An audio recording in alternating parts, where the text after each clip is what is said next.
Então, hoje a gente está aqui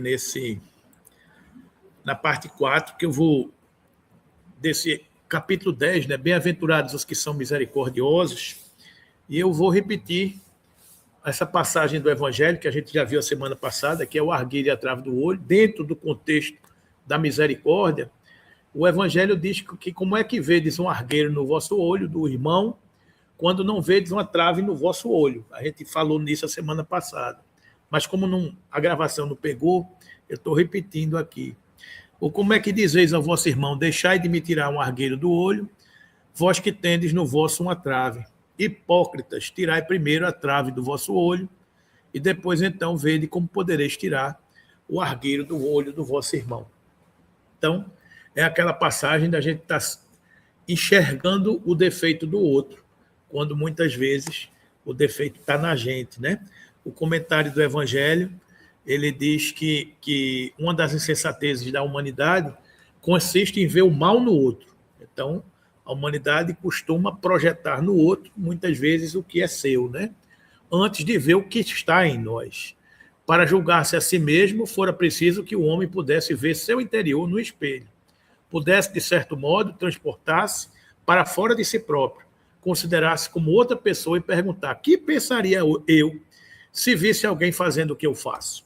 Então, é se colocar no lugar do outro e dizer: olhe para você, para ver o que é que você está fazendo, como você está agindo, o que você está dizendo. Antes de julgar o outro, se julgue. Antes de tirar uma trave no olho do outro, tire. Antes de tirar um argueiro no olho do outro, tire a trave que está no seu, né? Incontestavelmente, é o orgulho que induz ao homem a dissimular para si mesmo os seus defeitos, tanto morais quanto físicos. O orgulho é essa característica da humanidade que a gente desenvolve em nós e que impede que a gente veja os nossos defeitos. A gente não vê na gente o que a gente projeta no outro. É sempre apontando o dedo para o outro. É aquela história, quando você aponta um dedo, tem 3 apontando para você, né? Está apontando um dedo e tem 3 aqui apontando de volta para você, né?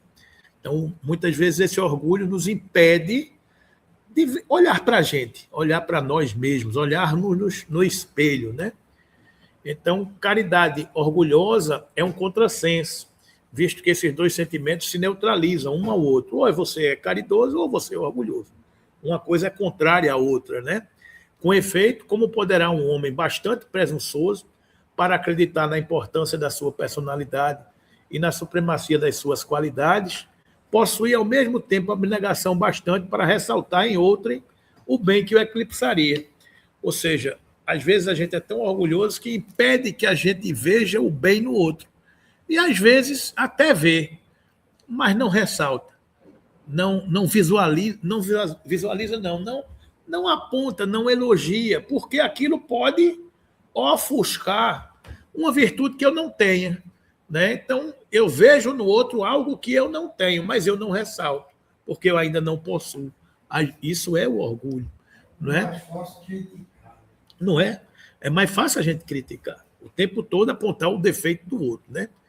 Por isso mesmo, porque é o pai de muitos vícios, o orgulho é também a negação de muitas virtudes. Você é orgulhoso e nega as virtudes, não é? Ele se encontra na base e como móvel de quase todas as ações humanas.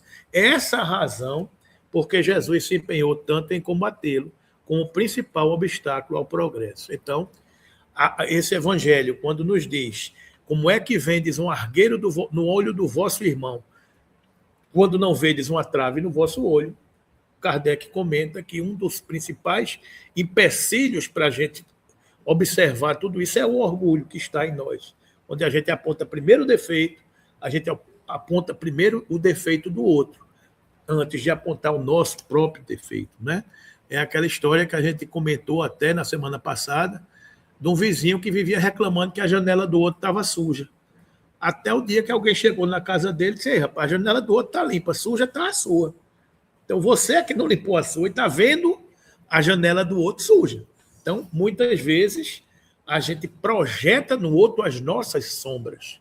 Então, a gente vê no outro aquilo que está em nós, né? Porque a boca fala o que está cheio o coração. Os olhos veem o que está cheio o coração. Então, a gente está sempre projetando no outro aquilo que é nosso. Então, ser misericordioso é estar atento a todas essas circunstâncias para ver as virtudes do outro, e prestar atenção nas suas dificuldades. É por isso que as bem-aventuranças que a gente estudou nas semanas anteriores também fala que bem-aventurados são os puros de coração, aqueles que têm um coração limpo, porque aquele que tem um coração limpo, ele não vai ver a sujeira do outro, porque ele vai ter uma lente limpa. Se eu tenho uma lente embaçada, eu vou estar vendo sujeira no outro, né? Um coração puro, um coração leve, um coração humilde, é um coração que vê no outro porque está limpo. E quando vê um defeito no outro, não aponta, é a indulgência, que a gente vai ver aqui também, vai estudar mais adiante, né? E também é a sequência desse evangelho que Kardec coloca aqui, que é não julgar para não ser julgados. É a capacidade também que a gente não tem, a força moral suficiente para julgar o outro, porque nós ainda não estamos isentos. Nós ainda não possuímos um coração puro. Então, este outro evangelho, na sequência desse estudo, ele diz: não julgueis, a fim de não serem julgados. Porquanto sereis julgados conforme houver de julgar os outros. Olha aí, sereis julgados conforme houver de julgar os outros. Empregar-se-á convosco a mesma medida de que vos tenhais servido para com os outros. A régua que mede o outro é a régua que se mede, não é? Então os escribas e os fariseus lhe trouxeram uma mulher que fora surpreendida em adultério, o famoso evangelho da mulher adúltera. E pondo-a em pé ao meio do povo, disseram a Jesus: Mestre, esta mulher acaba de ser surpreendida em adultério. Ora, Moisés, pela lei, ordena que se lapidem as adúlteras. Qual sobre isso a tua opinião? Diziam isso para o tentarem e terem de que o acusar. Jesus, porém, abaixando-se, entrou a escrever na terra com o dedo, como continuasse a interrogá-lo, e levantou-se e disse. Aquilo ali era uma famosa sinuca de bico, porque a lei de Moisés recomendava que se alguém fosse pego em adultério, deveria ser apedrejado. E a lei de Jesus, que era a lei de amor, dissesse que perdoasse as ofensas. Então, fizeram isso para tentá-lo. Se ele dissesse que devia seguir a lei de Moisés, ele estaria sendo contraditório em relação à sua lei, que falava do amor e do perdão. Se ele dissesse que não era para seguir a lei e que devia perdoar e seguir a lei de amor, ele estava sendo contra a lei de Moisés. Portanto, seria um herege, seria uma blasfêmia e seria condenado, como ele foi. No final, acabaram condenando ele por estar contrariando a lei de Moisés, né? Julgarem, não entenderam que ele estava complementando a lei. Por isso que todo o tempo ele falava: ouvistes o que foi dito. Então, ele sempre complementava, ele não contrariava, ele complementava o entendimento de uma nova perspectiva. Então, eles fizeram isso para tentar Jesus. Então, como é que Jesus saiu dessa sinuca? Ele disse: aquele que dentre vós que estiver sem pecado, atire a primeira pedra. Oi, você está condenando? Estou. E você está sem pecado? Então, é aquela história. Você que estiver sem pecado, atire a primeira pedra. Ele não disse que não condenasse, mas ele disse que quem tiver força moral para condenar, que condene, né? Em seguida, abaixando-se de novo, continuou a escrever no chão. Quanto aos que interrogavam, esses, ouvindo falar daquele modo, se retiraram um após o outro, afastando-se primeiro os mais velhos. Por quê? Em tese, seriam os que estavam mais carregados de pecado, né? Ficou, pois, Jesus a só com a mulher, colocada no meio da praça. Então, levantando-se, perguntou Jesus: mulher, onde estão os que te condenaram, os que te acusaram? Ninguém te condenou. Ela respondeu: não, Senhor. Disse-lhe Jesus: também eu não te condenarei. Vai-te e de futuro não tornes a pecar. Ou seja, Jesus conversa com a mulher, pergunta: alguém aqui tem força moral para te condenar? Não, ninguém me condenou. Ele fez: tão pouco eu te condeno, eu também não vou te condenar. Agora não tornes a pecar, para que não te aconteça algo pior. A reincidência no erro, no equívoco, né? Então, Jesus é pedagógico o tempo todo. Em todas as passagens de sua vida, ele nos ensina, né? Comentário de Kardec: atire-lhe a primeira pedra aquele que estiver isento de pecado. Disse Jesus, essa sentença faz da indulgência um dever para nós outros. A indulgência, a capacidade de enxergar o bem no outro. Porque ninguém há que não necessite para si próprio de indulgência, de perdão. A capacidade de enxergar o bem no outro, de enxergar o perdão do outro. A incapacidade do outro de ainda não fazer o bem. Ele nos ensina que não devemos julgar com mais severidade os outros do que nos julgamos, a nós mesmos, nem condenar em outro aquilo de que nos absolvemos.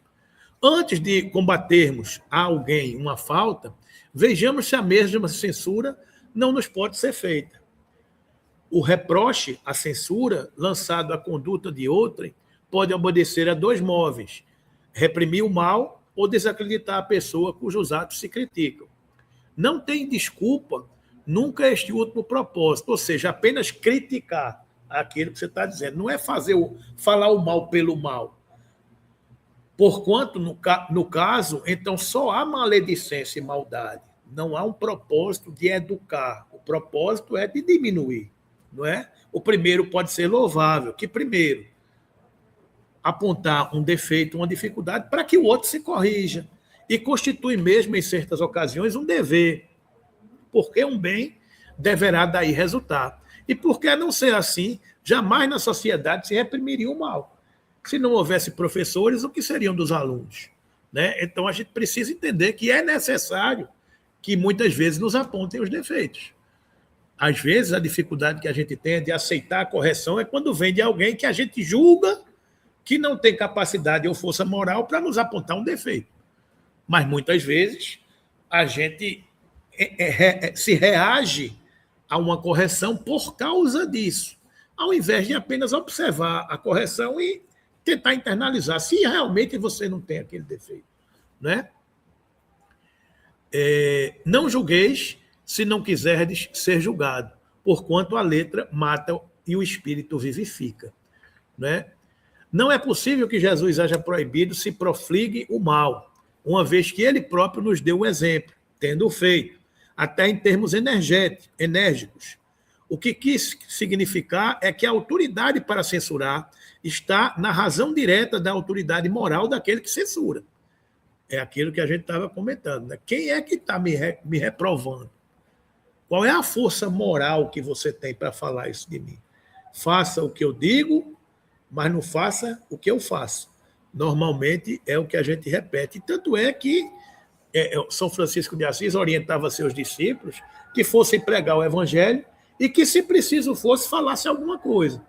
Ou seja, é a força moral da conduta, do exemplo, da atitude que ensina. Não é falar, é fazer.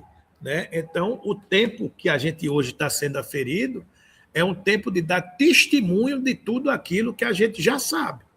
Então, não é mais apenas falar, não é mais apenas repetir uma passagem do Evangelho, é ter uma conduta que demonstre uma atitude compatível com a vivência do Evangelho. Esse é o desafio dos tempos atuais. É o desafio de você dar testemunho da verdade que você diz acreditar. Então, se você diz que é cristão, seja cristão. Não da boca para fora, mas o cristão pelas atitudes, pela conduta, pela postura, pelo proceder. Então, é a força moral que nos distingue, é a capacidade que a gente tem de seguir ao Cristo que nos tira do lugar comum. Né? É como dizia Joana de Ângeles, o cristão será, como dizia Jesus, os cristãos serão conhecidos, meus discípulos serão conhecidos por muitos se amarem. E Joana de Ângeles nos diz que ninguém é melhor do que ninguém, a não ser pela sua capacidade de amar. Então, a capacidade de amar, a capacidade de seguir ao Cristo, de servir ao Cristo, é que nos distingue, é que aumenta a nossa força moral, é o que nos identificará no reino dos céus, né? E o que é que ele diz mais aqui? Tornar-se alguém culpado daquilo que condena no outro é abdicar dessa autoridade, é privar-se do direito de repressão. A consciência íntima ao demais nega respeito e submissão voluntária àquele que, investido de um poder qualquer, viola as leis e os princípios, de cuja aplicação lhe cabe o encargo. Aos olhos de Deus, uma única autoridade legitima o que legítima existe, a que se apoia no exemplo que dá do bem. Aos olhos de Deus, uma única autoridade legitima o que existe, a que se apoia no exemplo que dá do bem. A autoridade que a gente tem é o exemplo, é o nosso proceder, né? E é o que igualmente ressalta das palavras de Jesus. Então, não julgar é a capacidade que Jesus nos ensina, porque a gente ainda não tem condições de julgar.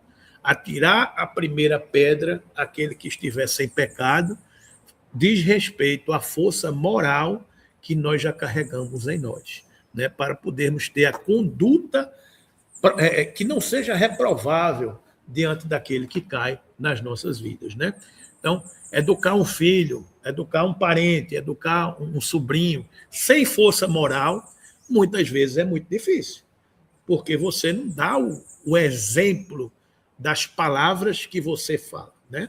É como dizia Peixotinho, as palavras voam, mas o exemplo arrasta, né? Então, o exemplo é a conduta que você carrega que transforma as pessoas, né? Aquilo é uma pessoa de bem, porque eu vejo o proceder, eu vejo a conduta, eu vejo o silêncio, eu vejo a capacidade de resignação, a capacidade de perdão. Então, isso está dentro do pacote do bem-aventurados os que são misericordiosos, né? E aqui a gente encerra esses comentários de Kardec e o Evangelho e entra agora para aquecer um pouquinho o juízo da gente, o perdão das ofensas nas instruções dos Espíritos, né? Que aí a gente vai fazendo um pouco aquilo que a gente comentava. Ser cristão é exercitar o cristianismo. Ser cristão não é subir numa tribuna, não é decorar um versículo, não é fazer palestra, não é isso. Ser cristão é conduta. E perdão das ofensas passa por tudo isso, né? Quantas vezes perdoarei meu irmão? Aí aquele estudo do Evangelho que a gente já teve, né? Perdoar-lhe-eis não 7 vezes, mas 70 vezes 7 vezes. Aí tendes um dos ensinos de Jesus que mais vos devem percutir a inteligência e mais alto falar o coração. A dificuldade que a gente tem de perdoar. Então, é por isso que Simeão, que é quem faz esse comentário aqui do Evangelho, ele coloca que aí temos um dos mais dificuldades que temos desses ensinos de Jesus, né? Confrontar essas palavras de misericórdia com a oração tão simples, tão resumida e tão grande em suas aspirações, que ensinou a seus discípulos, e o mesmo pensamento se vos deparará sempre. Ele, o justo por excelência, responde a Pedro: perdoarás mais ilimitadamente. É perdão sem limite. Perdoarás cada ofensa 70 vezes, tantas vezes quanto ela te for feita. Cada ofensa será perdoada tantas vezes quanto ela te for feita. Então, em tese, não cabe aquilo. Mas eu já te perdoei uma vez. Mas eu já te perdoei 2 vezes. Eu não aguento mais. Né? 490, mas é por ofensa, né? E aí Emmanuel vejo que é por dia, né? Então é ilimitado. A capacidade de perdoar, ela é digna de uma alma que se eleva acima da matéria.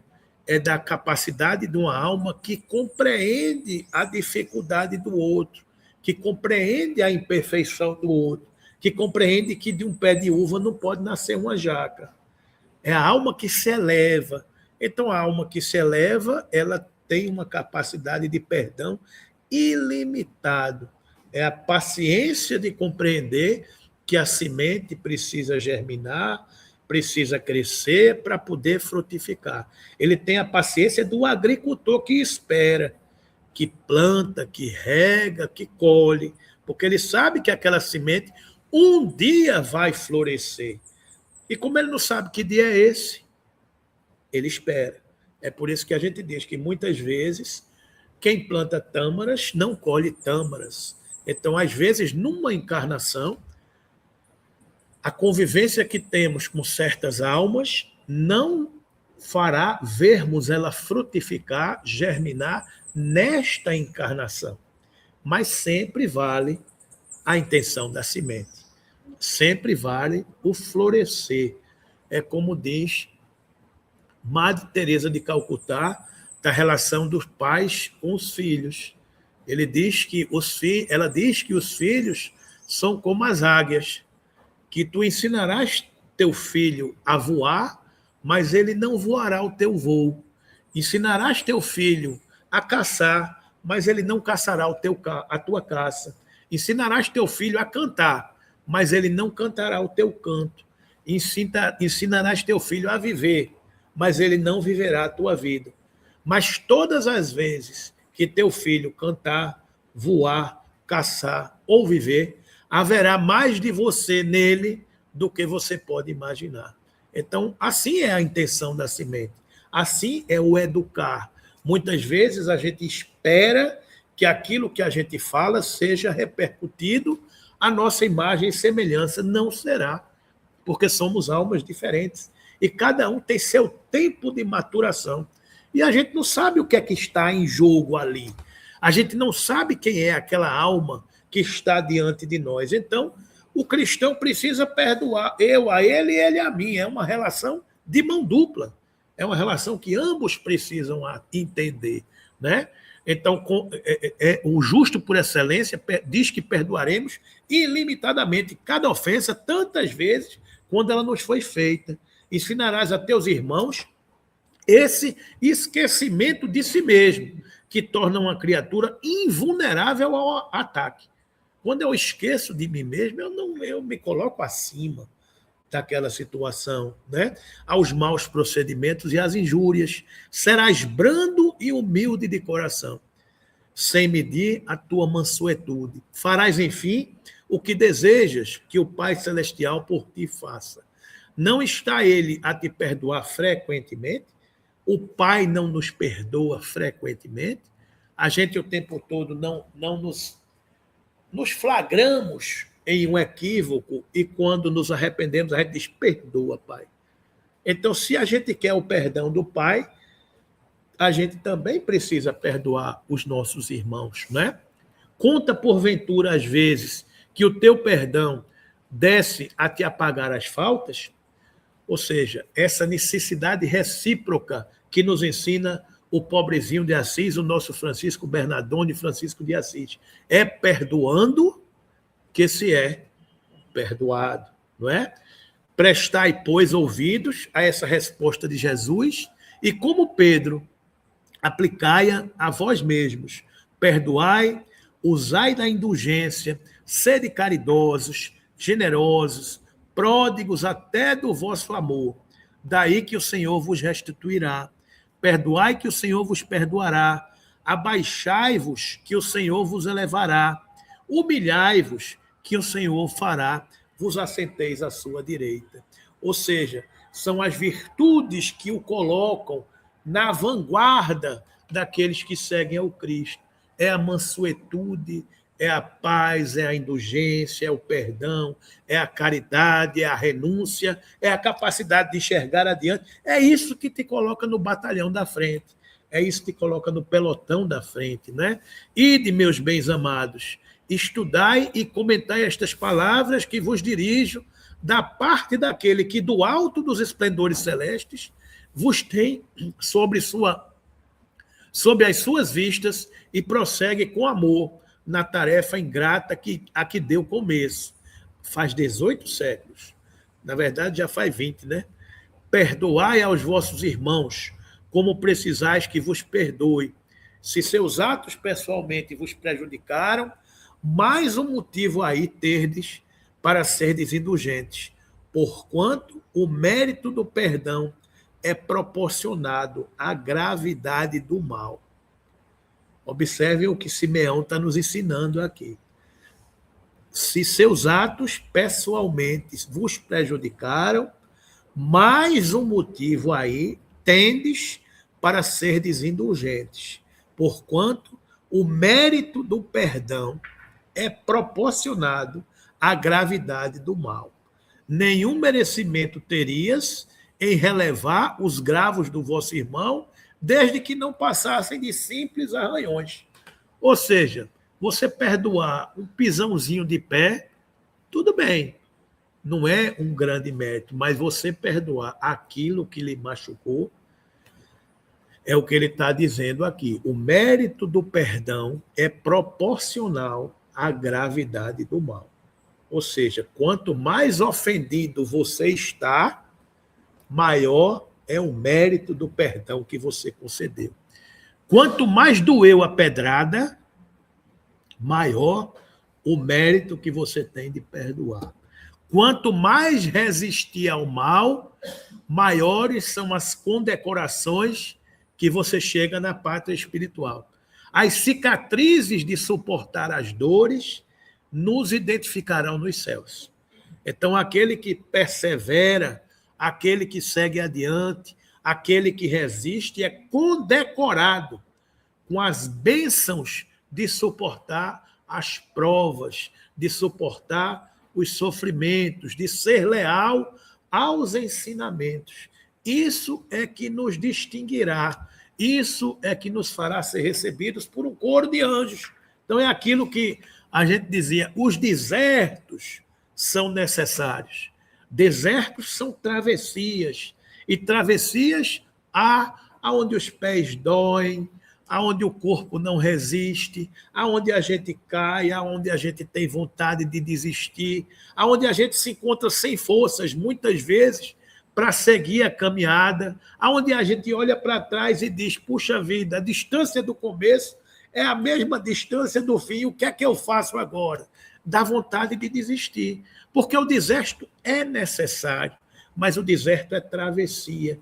A fé nos sustenta, a fé nos conecta e a esperança nos faz seguir adiante, porque a esperança é que nos diz que lá adiante tem um oásis, tem um porto seguro, aonde a gente vai se refrescar, aonde a gente vai se descansar, aonde a gente vai ter a satisfação de ter conseguido atravessar o nosso deserto, né? Então, o perdão passa por isso. A convivência com almas diferentes das nossas, que uma das duas feriu alguém, ou as duas se feriram, passa por isso, passa por esse reencontro, passa por suportar essa jornada e essa caminhada. Espíritas, nenhum merecimento tereis em relevar os agravos se forem simples. Quanto maiores, maior o mérito que você tem de suportar. Espíritas, jamais vos esqueçais de que, tanto por palavras como por atos, o perdão das injúrias não deve ser um termo vão, pois que vos dizeis espíritas, sede-o. Se você se diz espírita, sede-o. Ouvidai, esquecei o mal que hajam feito, e não penseis senão numa coisa, no bem que podeis fazer. Não esqueça o mal que te fizeram. Coloque a mão na charrua e não olhe para trás. Não é? Aquele que enveredou por esse caminho não tem que se afastar daí, ainda que por pensamento, uma vez que sois responsáveis pelos vossos pensamentos, os quais todos Deus conhece. Cuidai, portanto, de os expurgir de todo sentimento de rancor. A gente tem que tirar isso do nosso coração. A mágoa, a gente tem que tirar a mágoa do nosso coração. Nós ainda somos imperfeitos, nós ainda carregamos as mágoas no nosso coração. Mas a gente está aprendendo que precisa tirar isso do nosso coração. Deus sabe o que demora no fundo do coração de cada um dos seus filhos. Feliz, pois, daquele que pode todas as noites adormecer, dizendo, nada tenho contra o meu próximo. Então, é aquele sentimento que muitas vezes corrói o nosso coração, porque nós somos almas recalcitrantes, nós somos almas ruminantes, que vira e acontece, um pensamento volta.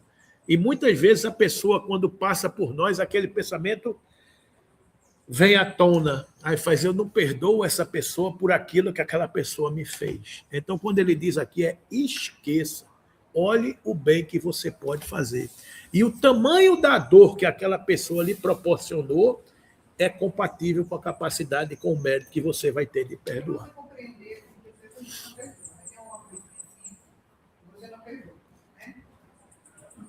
Mas, assim, isso que está pedindo aqui nos faz refletir que, assim, às vezes, a falta do perdão prejudica muito mais a você. Isso, isso. Aquele que lhe atingiu. Isso. Entendeu? Ele, às vezes, nem se dá conta. Que você não sabe, quem bateu, esquece. Tu tá lá remoendo. Quem bateu, esquece. Aí você fica remoendo aquela dor porque você apanhou. E quem apanha não esquece. E tem gente que bate tanto, que já bateu em tantos, que para ele é normal. Eu passar por aqui, dar uma bofetada num, dar um murro no outro e está tudo bem. Eu não estou fazendo nada. Mas que você que apanhou, você passa a vida toda. Aquele cara roubou meu lanche no colégio. E passa uma vida, uma encarnação sem perdoar. E toda vez que você vê esse cara depois de 50 anos, fala, rapaz, aquele cara roubou meu lanche no colégio. E eu não fiz nada. E eu não roubei o lanche dele. Ou seja, você não tem a capacidade de relevar aquela situação. E aquilo é o que você está dizendo, remói. Remói é o seu sentimento. Aí entra essa outra passagem aqui, de Paulo, o apóstolo, quando ele diz, perdoar os inimigos, olha aí, Rita, perdoar aos inimigos é pedir perdão para si próprio. Paulo, apóstolo, perdoar os inimigos é pedir perdão para si próprio, porque você é incapaz de perdoar. E às vezes é você que tenha provocado o erro nele, que ele lhe trata desse jeito. Perdoar os inimigos é pedir perdão para si próprio. Perdoar os amigos é dar-lhes uma prova de amizade. Perdoar as ofensas é mostrar-se melhor do que era. Eu sou melhor do que isso. Né? Perdoai, pois, meus amigos, a fim de que Deus vos perdoe. Porquanto se fordes duros, exigentes e flexíveis, se usardes de rigor até por uma ofensa leve, como querereis que Deus esqueça de que cada dia maior necessidade tendes de indulgência? Ai daquele que diz, nunca perdoarei. A gente ainda vê muita gente dizendo isso. Nunca perdoarei, pois pronuncia a sua própria condenação. Nós somos espíritas. Nós sabemos que a morte não existe. Nós sabemos que a vida continua depois da morte. Ainda essa semana eu conversava com um amigo e com a esposa, que ela dizia que ele não devia se reconciliar com o outro sócio por causa das dores que o outro provocou. E ela concordava com ele porque ela tinha visto o que ele tinha sofrido. Então ele estava querendo se reconciliar e ela era a favor que não se reconciliasse, que deixasse aquele cara para lá. Aí lá vai eu dizer, ei, eu sei do que acontece depois. Então reconcilia com o teu adversário enquanto estás a caminho com ele. Tu já ouviste falar disso? Já está no Evangelho, eu digo que significa isso. Reconcilia com o teu adversário enquanto estás a caminho com ele. Se tiverdes uma oferta a dar ao teu irmão, reconcilia-se primeiro com o teu adversário e só depois oferece a tua oferta. Porque estar a caminho com ele é estar na encarnação com ele. Não adie o bem que você pode fazer hoje. Não deixe para depois o perdão que você pode dar hoje. Porque o perdão é que lhe corrói. Então, se alguém te oferece a mão direita, oferece também a esquerda. Não é bater, não, é oferecer, porque o perdão é essa capacidade. Essa capacidade de se reconciliar para que ele não te entregue ao juiz e o outro te entregue ao ministro da Justiça. Então, é a lei. Então, se reconciliar é a oportunidade que a gente tem agora, enquanto estamos a caminho. Depois, quanto tempo vai demorar para a gente se encontrar? Não sei. Se alguém te feriu agora, nesta encarnação, deixa seguir. Inxalá, né? Como diz o muçulmano, né? Inxalá. Deixa para lá, deixa seguir. Vamos em frente, né? Diga lá, minha irmã. Esse que não perdoou, aí desencarnou os dois, né? Lá o que supostamente ofendeu e o que não perdoou, né? Desencarnaram os dois, estão na boca. Lá em cima também continua se batendo, será? Será não. Você vê isso nas reuniões mediúnicas. Não é será não, você vê. Se achar. Se achar. Sim. E quando acha, vem para a casa espírita, alguém sofrendo, aí diz, eu estou sofrendo por alguma coisa. O outro, na reunião mediúnica, diz, ele agora está bonitinho, falando de espiritismo, fazendo palestra, mas aquilo, porque você já esqueceu. Você já seguiu adiante, mas o outro está preso na revolta. E quando acha, num corpo diferente, que a gente não vê com o corpo diferente, a gente vê com o mesmo corpo. Porque é a projeção do que lhe prendeu, é a cristalização daquela situação. Então o espírito está vendo a mesma pessoa, com os mesmos defeitos, embora ele não os tenha mais. Mas aí ele, por exemplo, o que está lá, vê o que está aqui, né? Isso. Isso. Isso. Mas aí o outro, mas ali ele pode perdoar. Pode. É isso? Pode. Ele pode. Veja, eu há 10 encarnações atrás matei alguém. Eu não sei se matei, não, mas devo ter morto mesmo, não sei. Mas há 10 encarnações eu matei alguém. Eu hoje não mato mais. Eu hoje não tenho mais esse proceder, porque eu mudei. Aquele outro que ficou preso ao que eu fiz, ele está preso há 10 encarnações. Lá atrás, no plano espiritual. Então ele não perdoou. E quando ele vem atrás de mim, ele vem atrás do assassino, que eu não sou mais. Então ele olha assim, rapaz, você está perseguindo uma pessoa que não é mais aquela pessoa. Essa pessoa já mudou. Mude você também. Aí é que entra o Código Penal da vida futura. De um lado, arrepende-se. Eu me arrependi porque fiz o mal. Depois ele expia. Ele responde pelo mal que ele fez. E depois ele repara. E reparar é fazer o bem sem se importar a quem. Então, essa é o processo da reparação de um dano. Eu me arrependo, eu expio, eu reparo. Então, muitas vezes eu estou dentro de casa convivendo com almas que eu nem tenho alguma relação direta com aquela alma. Mas eu preciso fazer o bem, porque em algum momento eu já fiz o mal. Então, eu estou fazendo o bem para reparar, no contexto da contabilidade divina, o mal que eu tenha provocado. É um processo de evolução. Né? Então, a reconciliação plena da humanidade é o processo de desobsessão coletiva, onde o amor é a moeda universal. Né? Então, Rita, esses pendores continuam. E quanto mais a gente se liberta do mal que a gente fez, mais leve a gente fica. Eu errei. Perdoe-se. E a gente vai ver aqui que Paulo vai dizer, perdoe-se, você se perdoar. O outro perdoar você é um prêmio que o outro lhe dá. Mas você se quite com a sua consciência. Vamos ver aqui. Ai daquele que diz, nunca perdoarei, pois pronuncia a sua própria condenação. Quem sabe, aliás, se descendo ao fundo de vós mesmos, não reconhecereis que fostes o agressor. Quem sabe onde foi que começou essa brincadeira de gato e rato? Se é alguém que está me ferindo hoje, você sabe se foi você que feriu ele antes? Que ele está apenas respondendo?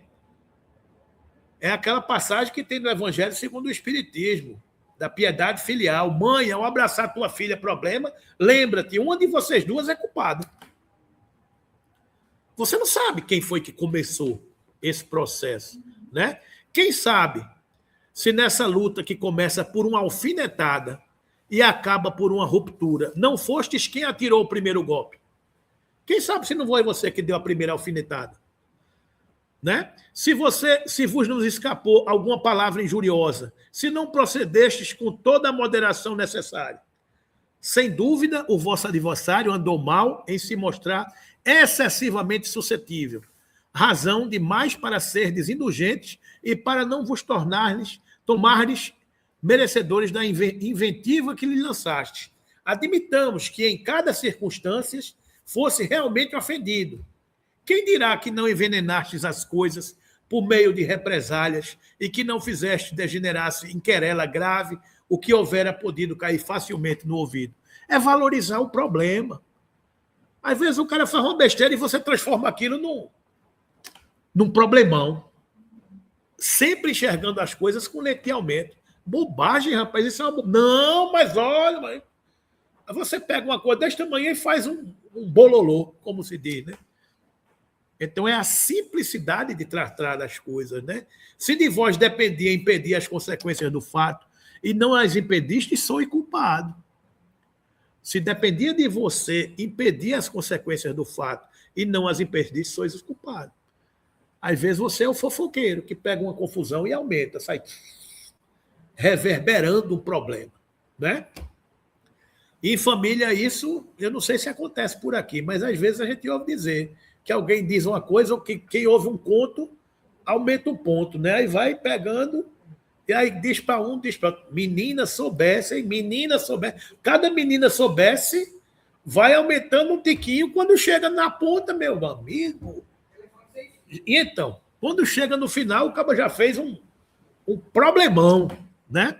Se passa por você e você diz para ali, não, para com isso. Ou seja, você não reverberou, né? Admitamos finalmente que de nenhuma censura vos reconhecer merecedores, mostrai-vos clementes, e com isso só fareis que o vosso mérito cresça. Então, se você não tem o que perdoar, porque você não se sentiu ofendido, tudo bem, está tudo certo. Só aumentou o vosso mérito diante da perspectiva da eternidade, né? Mas há duas maneiras diferentes de perdoar. Olha aí, há o perdão dos lábios e o perdão do coração. Isso aqui a gente é mestre nessa história, né?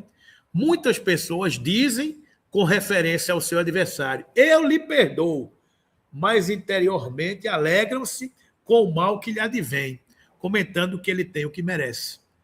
É aquela história do cara perdoar, quando o cara leva uma queda, vai, aí também, ele merece.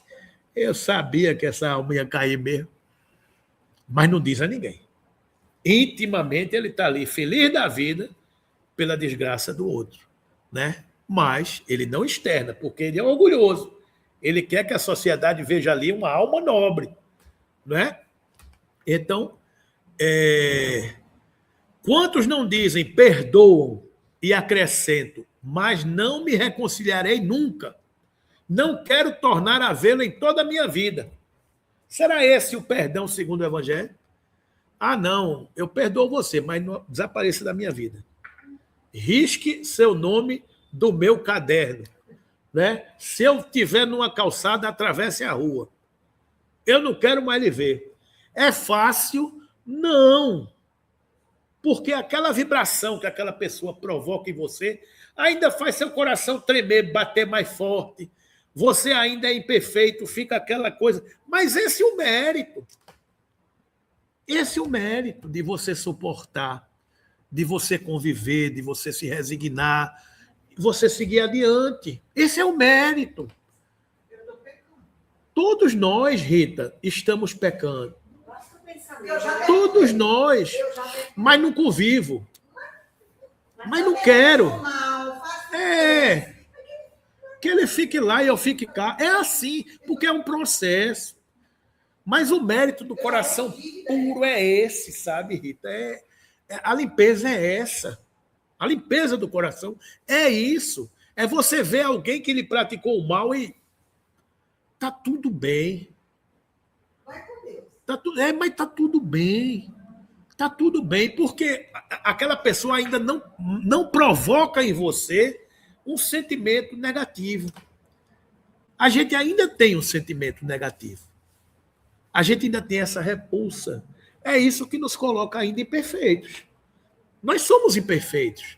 A gente já conversou sobre isso aqui. Nós somos perfectíveis. Ainda não somos perfeitos. A questão que o evangelista está nos dizendo aqui é que a gente não sabe quem começou isso. A gente não sabe quem começou. Talvez nesta encarnação eu tenha sido a vítima. Mas será que essa pessoa não me trata desta forma? Porque em algum outro momento eu também já fiz? Não sei.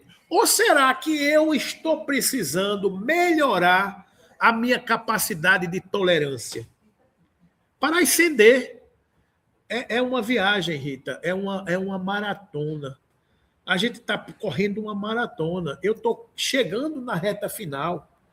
Então, eu preciso suportar mais um pouco. Eu preciso suportar mais um pouco essas agressões, essas adversidades, para vencer a mim mesmo. Para conseguir ultrapassar esse portal que está ali na frente. Porque são as condecorações de uma alma vencedora. Será que as almas dos cristãos, dos mártires, dos apóstolos, dos que vieram antes, encontraram facilidade? Será que levaram pedradas? Será que sofreram injúrias, difamações, agressões? Entregaram a própria vida?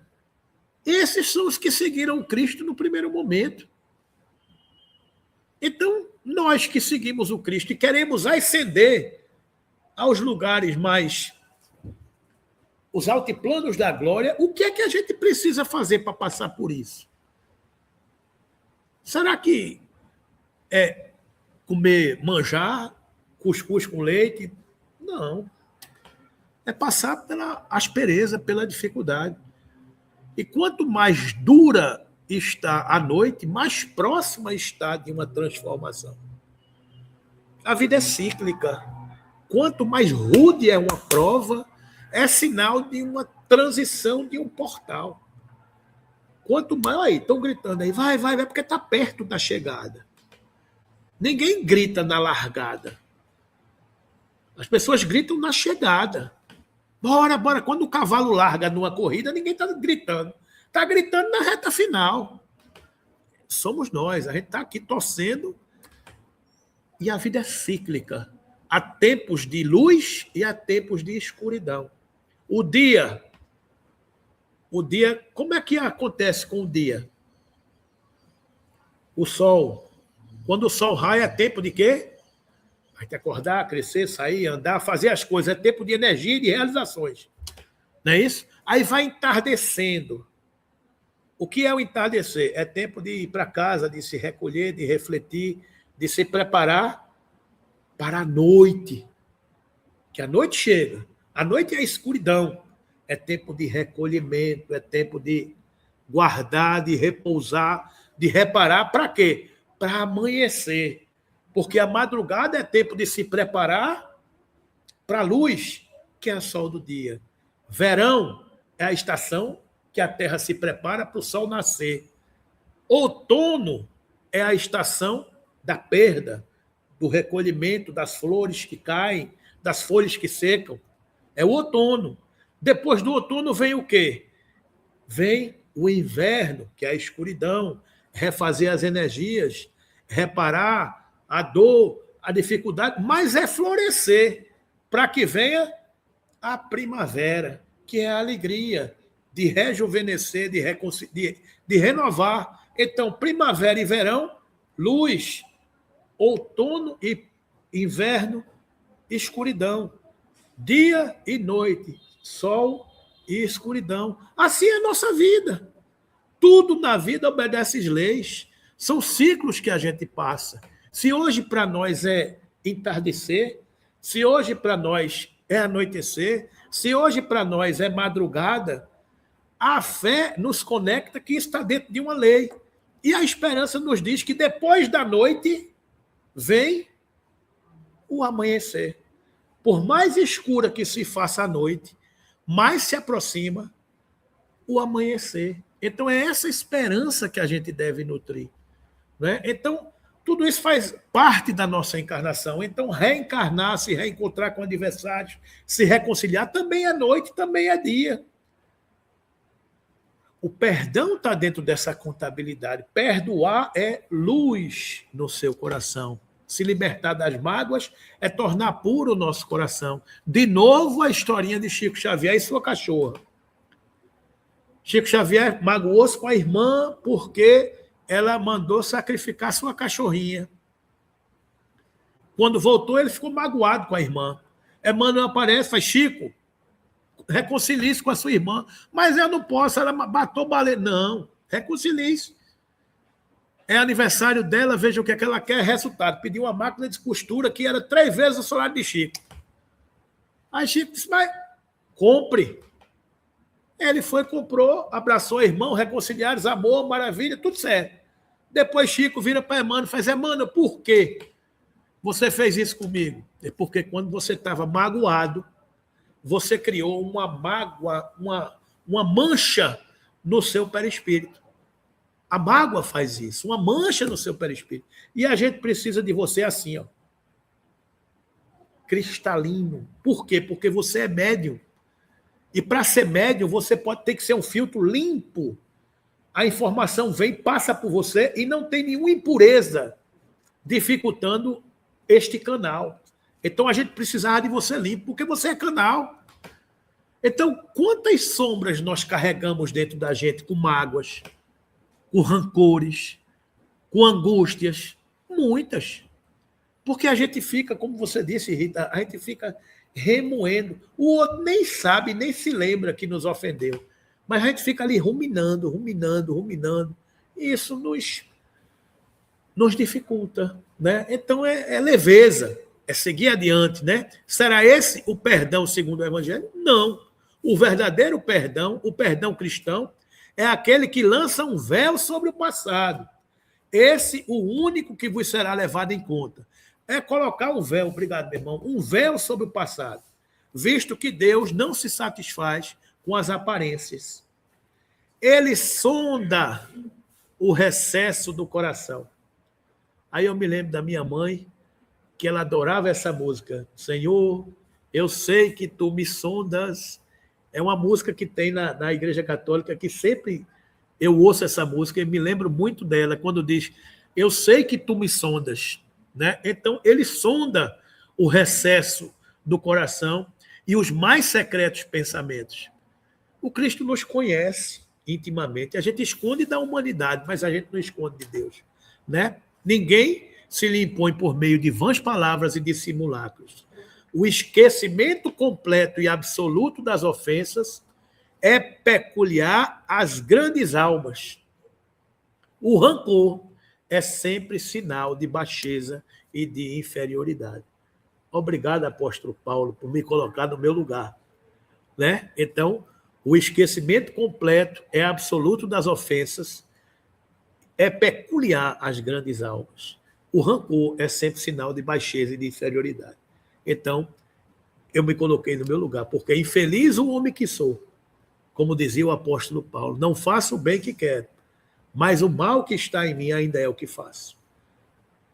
Na carta 7, na epístola 7 aos Romanos, 7,14, Paulo diz isso: infeliz o homem que sou, eu não faço o bem que quero, mas o mal que está em mim ainda é o que faço. Né? Então é aquela situação da gente se reconhecer ainda imperfeito. Viu, Rita? Não é só a gente, não. O apóstolo Paulo também se reconheceu imperfeito, quando ele afirma isso: infeliz o homem que sou, porque ainda não faço o bem que quero, mas o mal que ainda está em mim ainda é o que faço. Eu ainda não venci as minhas imperfeições. Conhece o verdadeiro espírita pela sua transformação moral e pelos impulsos que empreende para domar as suas más inclinações. Esse homem velho que ainda existe dentro de nós, que muitas vezes vem para nos assustar.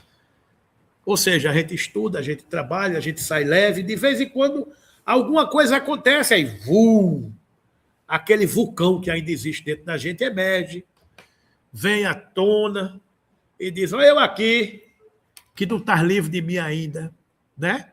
E aí vem a sintonia, vem um bocado de coisa que aí é outra história, né?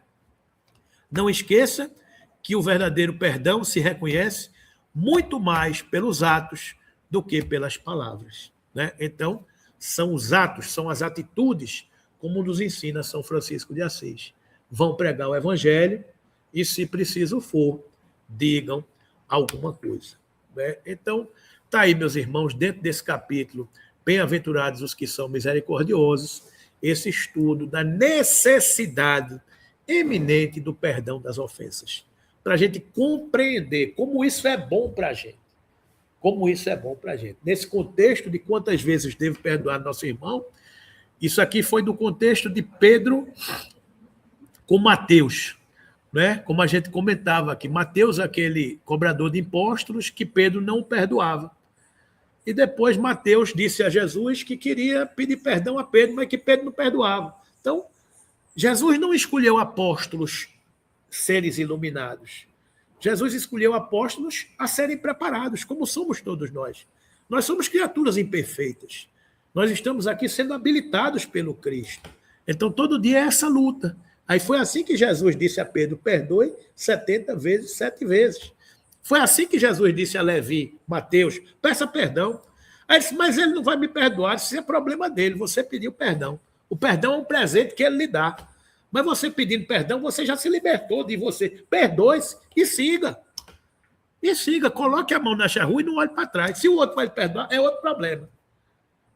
É outra história, é outro momento. Então, faça a sua parte. Né? Cada um fazendo a sua parte.